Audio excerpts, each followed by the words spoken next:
We have a guest joining us in studio, and we were just joking about how short the break was. We were going to try to get a little familiar with each other, and we sat down at the chairs, and I said, "Oh, we've got about 10 seconds left." She was very good about that. Mary Bello joining us this morning on News Radio 1310 KLIX and newsradio1310.com. Call it 8:42. It's 47 right now. Bill Colley with you as well on Top Story. First of all, welcome to the show. Good morning, Bill. Thank you for having me and allowing me to present my opinions. I was going to say, from what I've been reading, you have a long history already in politics in the area. You're not a newcomer to this. No, I'm not. I really love that the founding fathers saw me in the future and wanted me to make my decisions, my own decisions in my life. And I would like to represent people of Twin Falls so they can make their own decisions for their life. We have a lot of people being challenged this year, maybe not on the congressional level so much, or at least in such a strong way, but on the local level when it comes to state legislative seats and county seats and the like. It's been quite incredible to see all of the primary challengers. And I don't know Mr. Hartgen very well. He's been in the seat though, I guess, for a while. 2008. Why is it you think you'd do a better job? Well, I will show up to vote. I will take this seriously. And I want to represent the citizens of Twin Falls so they have a voice. I also want to bring the power back to the people because it belongs to the people, not to me as an elected representative. I am a servant of the people of Twin Falls. And I believe that I have a servant's heart and I want to serve because I want to restore the power to the people. There seems to be a belief on the local level, and maybe I can't measure it, but I think I pick it up from people that I talk to, and I get a lot of feedback, obviously, because of the job, and whether it be over the telephones or email or people I see in the grocery stores and the like. But there seems to be a belief that some of the local Republicans who obviously campaigned with goodwill in the first place have let us down on Oh, a number of issues. absolutely. Absolutely. That's why I'm here. I think a lot of the people of Twin Falls believe that if they see an R behind somebody's name, that they automatically assume that they stand for the same values as they do.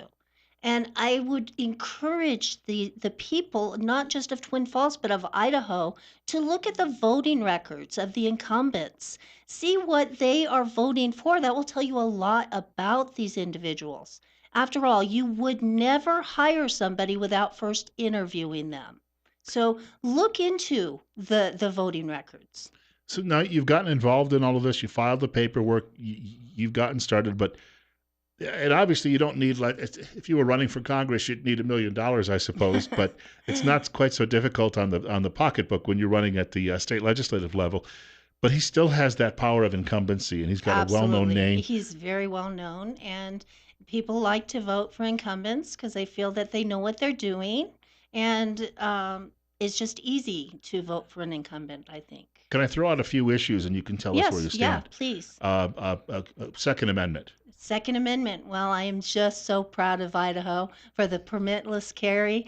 That is wonderful. And I want to bring more laws to Idaho, to Twin Falls, that puts you, the people, in charge of your own lives, like defending yourself, which is a God given right. Refugee resettlement.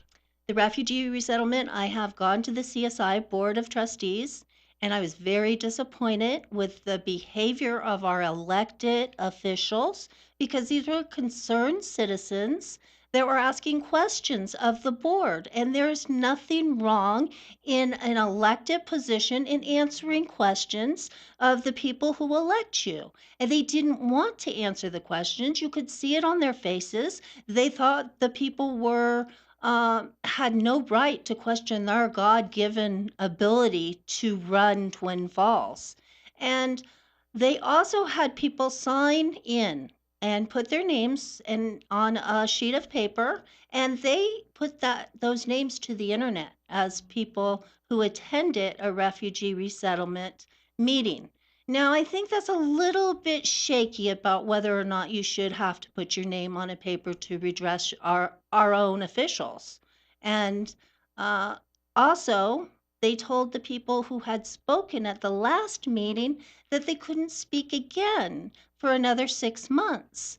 And I think that the Constitution gives us freedom of speech. So whether or not you spoke yesterday or whether or not you spoke 6 months ago should not be of any importance. It should be, yes, of course, if you have something to say as a citizen of Twin Falls, we want to hear what you have to say. So that is my feeling about the meetings on the refugee program. I also believe that there are a lot of languages that are coming into this refugee program. I've heard somewhere in the neighborhood of 19 different languages, and 19 languages in a school system, that's going to cost a lot of money. And if we're having trouble paying for books and we're pulling money out of classrooms right now because we're having trouble funding it, where are we going to get the people to teach these children how to read if they can't even communicate to them? It confounds me. I'm a little bit perplexed. Mary Bello is our guest, and she's a candidate in a primary against Stephen Hartkin for state legislature in District 24. It's 847. It's 47 degrees. Bill Colley with you as well on News Radio 1310 KLIX and newsradio1310.com. Do we need then to at least have a slowdown in the program, or should we just have a moratorium until we can figure all of this out? I think we should have a moratorium, and I think the people who have the information should present the information so that we as citizens can make a decision on what we want. I know there's a form going out there to try to get it on the ballot so Mm-hmm. that we can vote for the issue. And I think more information is better. And you said earlier you're getting a lot of feedback from the street from people, Hmm. and I take it that this is still a very big issue in this community. I think it is. And I think that it's even a big issue with the refugees. And I'd like the people who support the refugees go and find out where they're living. What kind of conditions are they living in? Are we providing good places for them to live, or because they can't speak the language and they come from an area that's poor, are we throwing them into places that you wouldn't live in yourself? And how about the depression? In not being able to communicate. I hear that people who are deaf have a real high probability for depression because they can't communicate with people. So if you speak a different language and your culture is completely different and everything around you is foreign, how depressed are you going to become? This is an issue not just about our safety in Twin Falls, which a lot of people like to make that, but it's also for the refugees. Is this really a good plan? If I were a refugee, I would rather go to England or Canada if I needed to go to a different place because they share my customs, my values, they share my language. These people could maybe go to different places in the Middle East and where they're safe, where they won't suffer depression, where they can communicate, where their customs aren't laughed at or ridiculed, where they're welcomed. Other issues, state transportation fund. I was talking about that yesterday.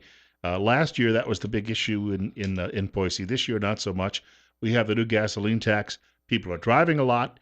It's still not going to meet all of the needs, and we've got a lot of roads and bridges that we're told in the state that are in bad need of repair. You don't have to drive too far to find them. Seems to be my experience.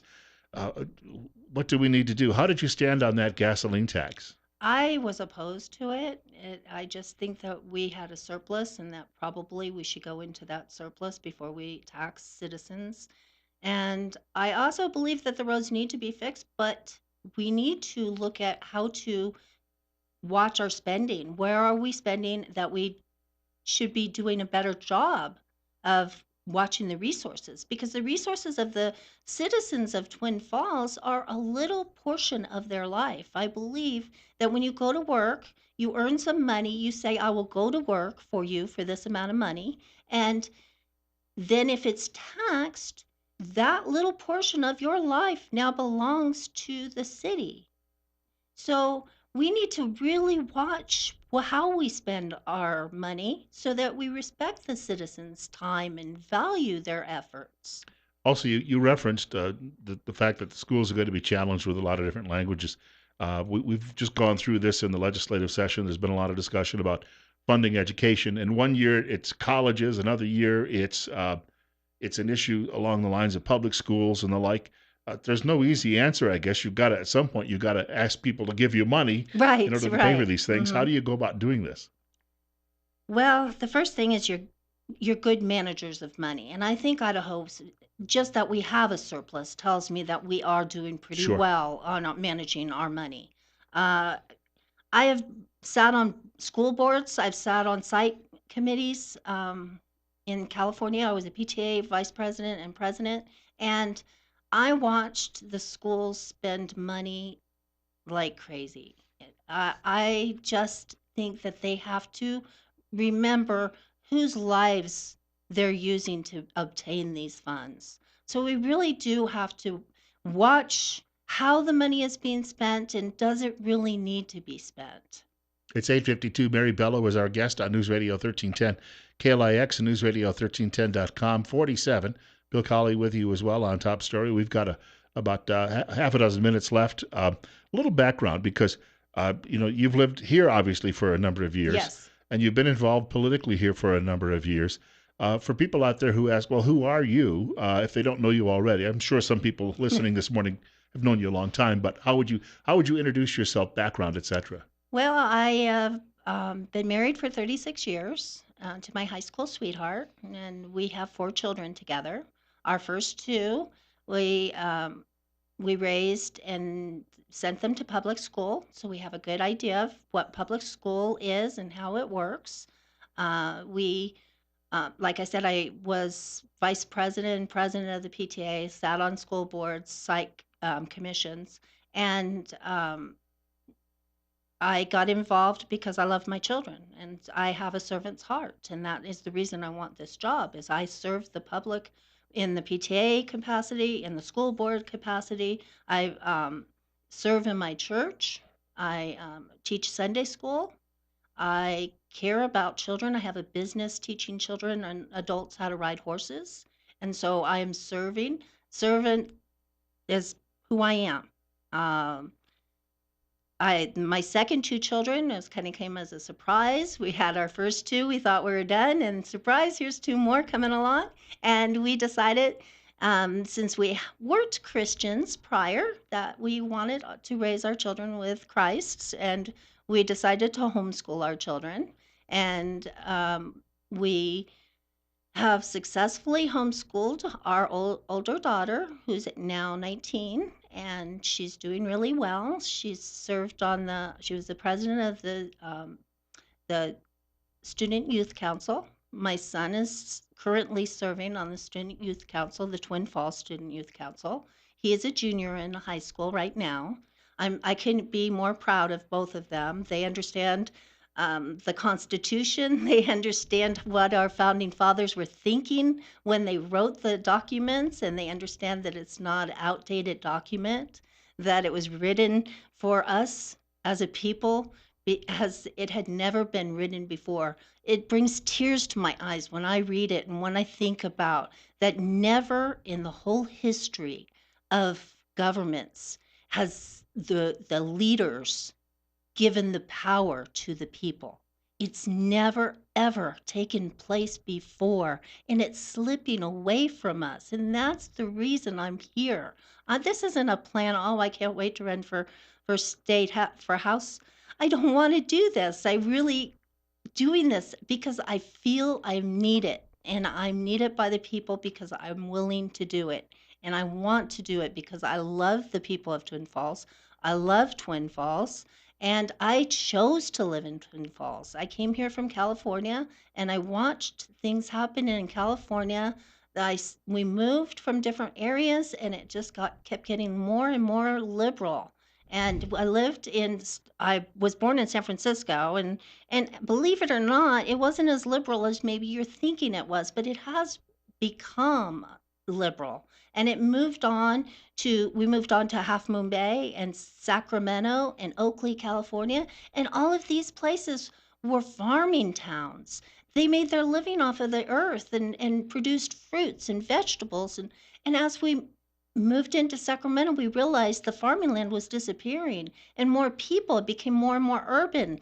And the representatives started Hmm. changing. Hmm. And then the laws started changing and the people started changing. So we moved into Oakley once again, farming community. Now we moved to Twin Falls, farming community. And I'm seeing once again that our local representatives are are betraying the rural um, town that Twin Falls is. We got about a minute left. For people who'd like to know more, obviously you're on Facebook. Do you have a website as well? No, I don't. Not at this time. But for Facebook, what could they do? Um, Mary Bello, or elect Mary Bello to seat 24B. And I am running for Idaho House of Representatives, seat 24B. Now, that is in the incorporated section of Twin Falls. Sure. So that'd be within the city limits, obviously. Yes, right. And we need to point out too as well. The last name is Bello. So anyone looking on Facebook, Right. And uh, I think it's under politician as well. And if you probably never wanted to be labeled that, but right. I like homeschool mom or mom better, yes. but I am an American and I love the country I live in. And I really will not betray the voters of Twin Falls. I want to thank you for coming by today, and it's good having you here. And of course, we may get a chance again before Election Day to talk. Or primary day, that is, coming up May 17th. Hmm. And we're now into April, of course, and so that means we have a very short time period in between. For those people out there too who are a little confused, we had a presidential primary in March. This primary is going to be deciding all of the other races for Republicans around the state of Idaho. It's 8:58. We've got a break coming up for news in just a moment. We want to thank Mary Bello for coming in today. You're listening to News Radio 1310 KLIX and newsradio1310.com. If you're a political junkie like I am, don't go away because Jack Johnson is scheduled to join us in just a few minutes. He's a challenger for the county commissioner's seat, one of the three here in Twin Falls County, and he's on the way in just a few minutes.